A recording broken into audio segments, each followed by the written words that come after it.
10장 북쪽 지파의 반란.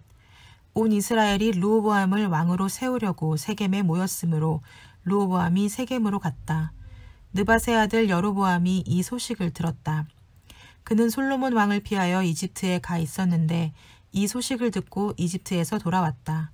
사람들이 여로보암을 불러내니 그와 온 이스라엘이 르호보암에게 가서 이렇게 말하였다. 임금님의 아버지께서는 우리에게 무거운 멍에를 메우셨습니다. 이제 임금님께서는 임금님의 아버지께서 우리에게 메우신 중노동과 그가 우리에게 지우신 이 무거운 멍에를 가볍게 해주십시오. 그러면 우리가 임금님을 섬기겠습니다. 르호보암이 그들에게 말하였다. 사흘 뒤에 나에게 다시 오시오. 이 말을 듣고 백성들은 돌아갔다. 르호보암 왕은 그의 아버지 솔로몬이 살아있을 때에 그의 아버지를 섬긴 원로들과 상의하였다. 이 백성에게 내가 어떤 대답을 하여야 할지 경들의 충고를 듣고 싶습니다. 그들은 르호보암에게 이렇게 대답하였다. 임금님께서 이 백성에게 너그럽게 대해주시고 백성을 반기셔서 그들에게 좋은 말로 대답해 주시면 이 백성은 평생 임금님의 종이 될 것입니다. 원로들이 이렇게 충고하였지만 그는 원로들의 충고를 무시하고 자기와 함께 자라 자기를 받드는 젊은 신하들과 의논하며 그들에게 물었다. 백성이 나에게 선친께서 메워주신 멍에를 가볍게 해달라고 요청하고 있소. 이 백성에게 내가 어떤 대답을 해야 할지 그대들의 충고를 듣고 싶소. 왕과 함께 자란 젊은 신하들이 그에게 말하였다. 이 백성이 임금님의 아버지께서 그들에게 메우신 무거운 멍에를 가볍게 해달라고 임금님께 요청하였습니다. 그러나 임금님께서는 이 백성에게 이렇게 말씀하십시오. 내 새끼손가락 하나가 내 아버지의 허리보다 굵다. 내 아버지가 너희에게 무거운 멍에를 메우셨으나 나는 이제 너희에게 그것보다 더 무거운 멍에를 메우겠다. 내 아버지께서는 너희를 가죽 채찍으로 매질하셨으나 나는 너희를 쇠 채찍으로 치겠다 하고 말씀하십시오. 왕이 백성에게 사흘 뒤에 다시 오라고 하였으므로 여로보암과 온 백성이 사흘째 되는 날에 르호보암 앞으로 나아왔다. 왕은 원로들의 충고를 무시하고 백성에게 가혹하게 대답하였다.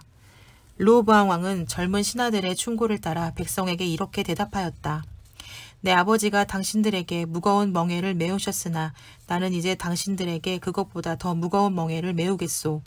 내 아버지께서는 당신들을 가죽 채찍으로 매질하셨으나 나는 당신들을 쇠채찍으로 치겠소.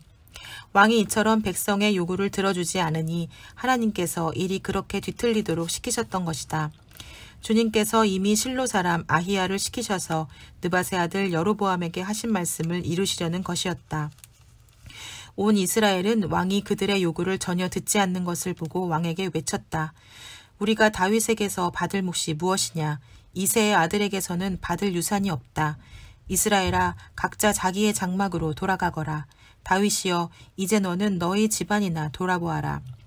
그런 다음에 온 이스라엘은 각자 자기들의 장막으로 돌아갔다. 그러나 유다의 여러 성읍에 살고 있는 이스라엘 자손은 르호보암의 통치 아래 남아있었다. 르호보암 왕이 강제 노동 감독관 하도람을 이스라엘 자손에게 보내었더니 이스라엘 자손이 그를 돌로 쳐서 죽였다. 그러자 르호보암 왕은 급히 수레에 올라서 예루살렘으로 도망하였다. 이렇게 이스라엘은 다윗 왕조에 반역하여 오늘에 이르렀다. 11장 스마야의 예언. 르호보암이 예루살렘에 이르러 유다와 베냐민 가문에 동원령을 내려서 정병 18만 명을 소집하였다. 그는 이스라엘과 싸워서 왕국을 다시 르호보암에게 돌리려고 하였다. 그러나 그때에 주님께서 하나님의 사람 스마야에게 말씀하셨다. 너는 솔로몬의 아들 유다의 르호보암 왕과 유다와 베냐민 지방의 온 이스라엘에게 이 말을 전하여라. 나 주가 말한다. 일이 이렇게 된 것은 내가 시킨 것이다. 너희는 올라가지 말아라. 너희의 동족과 싸우지 말고 각자 집으로 돌아가거라. 그들은 이러한 주님의 말씀을 듣고 여로보암을 치러 가던 길을 멈추고 돌아섰다. 르호보암이 요새를 만들다. 르호보암은 예루살렘에 자리 잡고 살면서 유다 지방의 성읍들을 요새로 만들었다. 베들레헴과 에담과 드고아와 벳술과 소고와 아둘람과 가두와 마레사와 십과 아도라임과 라기스와 아세가와 소라와 아얄론과 헤브론이 그가 유다와 베냐민 지방에 세운 요새 성읍들이었다. 그는 이 요새 성읍들을 강화하고 거기에 책임자를 임명하고 양식과 기름과 술과 저장하여 두었다. 각 성읍마다 방패와 창을 마련하여 두어 성읍들을 크게 강화하였다. 이렇게 유다와 베냐민은 르호보암의 통치하에 들어갔다. 제사장들과 레위인들이 유다로 오다. 이스라엘 전국에 있던 제사장들과 레위 사람들이 모두 자기들이 살던 지역을 떠나 르호보암에게로 왔다. 레위 사람들이 목장과 소유지를 버리고 유다와 예루살렘으로 온 것은 여로보암과 그의 아들들이 그들에게 주님을 섬기는 제사장 직분을 수행하지 못하게 하고 따로 제사장들을 세워서 여러 산당에서 순념소 우상과 자기가 만든 송아지 우상을 섬기게 하였기 때문이다. 이 밖에도 이스라엘 모든 지파들 가운데서 주 이스라엘의 하나님의 뜻을 찾기로 마음을 굳힌 이들이 주 조상의 하나님께 제사를 드리려고 레위 사람을 따라 예루살렘에 왔다. 그들은 유다 나라를 강하게 하고 솔로몬의 아들 르호보암의 왕권을 확고하게 하여 주었다. 그러나 그것은 3년 동안뿐이었다. 르호보암이 다윗과 솔로몬의 본을 받아 산 것이 3년 동안이었기 때문이다. 르호보암의 가족. 르호보암은 마할랏을 아내로 맞이하였다. 마할랏은 아버지 여리못과 어머니 아비하일 사이에 태어난 딸이다. 그의 아버지 여리못은 다윗의 아들이고 그의 어머니 아비하일은 이새의 아들인 엘리압의 딸이다. 마할랏과의 사이에서 세 아들 여우스와 스마랴와 사함이 태어났다. 그 뒤에 르호보암은 압살롬의 딸 마아가를 아내로 맞이하였는데 마아가와의 사이에서는 아비야와 아떼와 시사와 슬로밋이 태어났다. 르호보암은 아내 18명과 첩 60명을 거느렸고 그들에게서 아들 28명과 딸 60명을 보았지만 그는 다른 아내들이나 첩들보다 압살롬의 딸 마아가를 더욱 사랑하였다. 르호보암은 마아가의 아들 아비야를 자기의 후계자로 삼을 생각이었으므로 왕자들 가운데서 서열을 가장 높게 하였다. 르호보암은 슬기롭게도 자기 아들에게 유다와 베냐민 전 지역과 요새 성읍들을 나누어 맡기고 양식도 넉넉하게 되어 주었으며 아내들도 많이 얻어 주었다. 12장 이집트의 유다 침략. 르호보암은 왕위가 튼튼해지고 세력이 커지자 주님의 율법을 저버렸다. 온 이스라엘도 그를 본받게 되었다. 그들이 주님께 범죄한 결과로 르호보암 왕이 즉위한 지 5년째 되던 해에 이집트의 시삭 왕이 예루살렘을 치러 올라왔다. 그는 병거 1200대, 기병 6만 명, 거기에다가 이루 헤아릴 수 없이 많은 리비아와 숲과 에티오피아 군대를 이끌고 이집트에서 쳐들어왔다.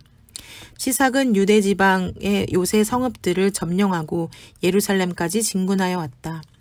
그때의 유다 지도자들이 시삭에서 쫓겨 예루살렘에 모여 있었는데 스마야 예언자가 르호보암과 지도자들을 찾아와 말하였다. 주님께서 이렇게 말씀하십니다. 너희가 나를 버렸으니 나도 너희를 버려 시삭의 손에 내주겠다. 그러자 이스라엘 지도자들과 왕은 자신들의 잘못을 뉘우치고 주님께서는 공의로우십니다 하고 고백하였다. 주님께서는 그들이 이렇게 잘못을 뉘우치는 것을 보시고 다시 스마야에게 말씀을 내리셨다. 이렇게 잘못을 뉘우치니 내가 그들을 멸하지는 않겠으나 그들이 구원을 받기는 해도 아주 가까스로 구원을 받게 하겠다. 내가 내 분노를 시삭을 시켜서 예루살렘에 다 쏟지는 않겠으나 그들이 시삭의 종이 되어 보아야 나를 섬기는 것과 세상 나라들을 섬기는 것이 어떻게 다른지 깨닫게 될 것이다. 이집트의 시삭 왕이 예루살렘을 치러 올라와서 주님의 성전 보물과 왕실 보물을 하나도 남기지 않고 다 털어갔다. 솔로몬이 만든 금방패들도 가져갔다. 그래서 르호보암 왕은 금방패 대신에 놋방패를 만들어서 대궐문을 지키는 경호 책임자들에게 주었다. 왕이 주님의 성전에 들어갈 때마다 경호원들은 그 놋방패를 들고 가서 경호하다가 다시 경호실로 가져오곤 하였다. 르호보암이 잘못을 뉘우쳤기 때문에 주님께서는 그에게 진노를 거두시고 그를 완전히 멸하지는 않으셨다. 그래서 유다 나라는 형편이 좋아졌다. 르호보암의 통치 개요. 이렇게 하여 르호보암 왕은 예루살렘에서 세력을 굳혀 왕의 직무를 수행하였다. 르호보암이 왕위에 올랐을 때에 그는 41살이었다. 그는 주님께서 이스라엘 모든 지파 가운데서 택하여 당신의 이름을 두신 도성 예루살렘에서 17년간 다스렸다. 르호보암의 어머니 나아만은 암몬 사람이다. 르호보암은 주님의 뜻을 찾는 일에 마음을 쓰지 않고 악한 일을 하였다. 르호보암의 행적은 처음부터 끝까지 스마야 예언자의 역사책과 잇도 선견자의 역사책에 기록되어 있다. 르호보암과 여로보암은 사는 날 동안 그들은 늘 싸웠다. 르호보암이 죽어서 다윗성에 안장되자 그의 아들 아비야가 그의 뒤를 이어 왕이 되었다.